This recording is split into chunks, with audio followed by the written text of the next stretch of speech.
अस्सलाम वालेकुम। ये कुछ सेंटेंसेस हैं जिसकी वॉइस को हम चेंज करेंगे और ये 9th के एग्ज़ाम्स के लिए द मोस्ट रिपीटेड सेंटेंसेस हैं जो हर बोर्ड के एग्ज़ाम्स में ये बार बार रिपीट हो रहे हैं और ये आप लोगों के लिए काफ़ी हेल्पफुल साबित हो सकते हैं। तो चलिए हम स्टार्ट करते हैं। फर्स्ट वन है the mother loves the children. The children is object here and this one is subject. तो ऑब्वियसली अब हम इसको पैसिव में कन्वर्ट कर रहे हैं तो चिल्ड्रन को हम यहाँ पर ले आएंगे in place of subject. The children are. अब आर हमने कैसे यूज़ किया है यहाँ पर, ये देखें कि हमने सबसे पहले सेंटेंस में मेजर वर्ब को देखना होता है। मेजर वर्ब ही डिटरमिन करता है कि हमने इसको पैसिव में कन्वर्ट करते वक्त हम इसके लिए कौन सा हेल्पिंग वर्ब का चुनाव करेंगे। सिर्फ और सिर्फ वर्ब्स की गेम है ये वॉइसेस।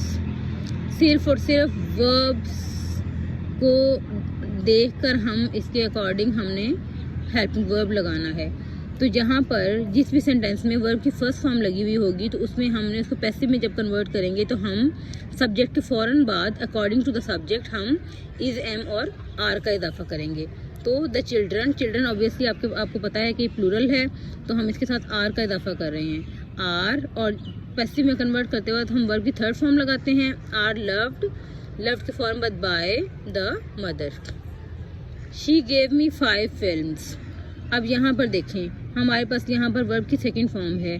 तो जब हमारे पास वर्ब की सेकंड फॉर्म होती है तो हम उसको जब पैसिव में कन्वर्ट करते हैं तो हम वॉज एंड वर का इजाफा करते हैं। सिर्फ और सिर्फ हमने हेल्पिंग वर्ब्स इसके अंदर ऐड करने हैं और कुछ भी नहीं करना, क्योंकि मेजर वर्ब जो होता है वो कोई भी हो उसको हमने पैसिव में कन्वर्ट करते वक्त हमने थर्ड फॉर्म इसमें उसको कन्वर्ट कर देना है। अब ये देखें आए, अब मी जो है ये इसका ऑब्जेक्ट है।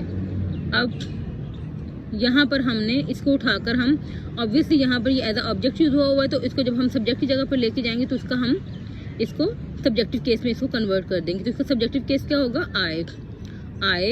आई इज द सिंगुलर तो हम इसके साथ वॉज का इजाफा करेंगे। देन गेव की third form given 5 films bye her. She is a subject here तो इसको जब हम इधर लेके आएंगे तो इसका ऑब्जेक्टिव केस क्या होगा, हर है। एज अ ऑब्जेक्ट ये हर। नेक्स्ट है the dog has not been beaten by her. तो हैज़ नॉट बीन लगा हुआ है तो ऑब्वियसली हमें पता है कि यहाँ पर ये देखें हैज़ नॉट का यूज़ हुआ है। हमारे पास ये प्रेजेंट परफेक्ट जो टेंस है, ठीक है, ये ऑलरेडी पैसिव है, इसको अब हमने एक्टिव में इसको कन्वर्ट कर देना है। तो यहाँ पर शी क्या है, हमारे पास ये एज अ ऑब्जेक्ट यूज हुआ है। ऑब्वियसली जब इसको हम इसकी वॉइस जब चेंज करेंगे तो ये इधर आके इधर जब इसको लेके आएंगे तो ये एज अ सब्जेक्ट यूज होगा। तो ये शी इज अ सिंगुलर तो हम इसके साथ has not beaten the dog. She has not beaten the dog. The snake will have been killed by us. अब विल हैव लगा हुआ है यहाँ पर। मैंने आपको बताया है कि जहाँ पे भी हैव, हैज और हैड यूज होंगे तो हम उसके साथ बीन का इजाफा करते होते हैं। तो ये ऑलरेडी पैसिव का सेंटेंस है तो इसको हमने एक्टिव में कन्वर्ट करना है। तो अस क्या है, एज अ ऑब्जेक्ट यूज हुआ है, यहाँ पर ऑब्जेक्टिव केस है इसका सब्जेक्टिव केस क्या होगा, वी के साथ हम shall have killed the snake. ये जो सब्जेक्ट है ये इधर आके ऑब्जेक्ट की प्लेस पे आ जाएगा और जो ऑब्जेक्ट है वो इधर आके सब्जेक्ट की जगह पे आ जाएगा। A car rain over N old man. अब रैन क्या है, वर्ब की सेकंड फॉर्म है। मैंने आपको ऊपर पहले भी बताया है कि जहाँ पे भी वर्ब की सेकंड फॉर्म लगी हुई होगी तो उसमें हमने वॉज एंड वर्ब का इजाफा करना है। तो an old man is an object here, this one is a subject.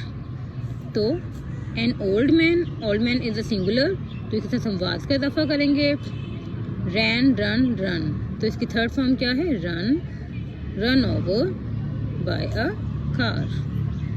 तो आई होप आप लोगों को ये मेरी वीडियो अच्छी लगी हुई होगी। तो काइंडली मेरे चैनल को लाइक एंड सब्सक्राइब करें मज़ीद इस तरह की और भी वीडियोज़ के लिए। ओके, अल्लाह हाफिज़।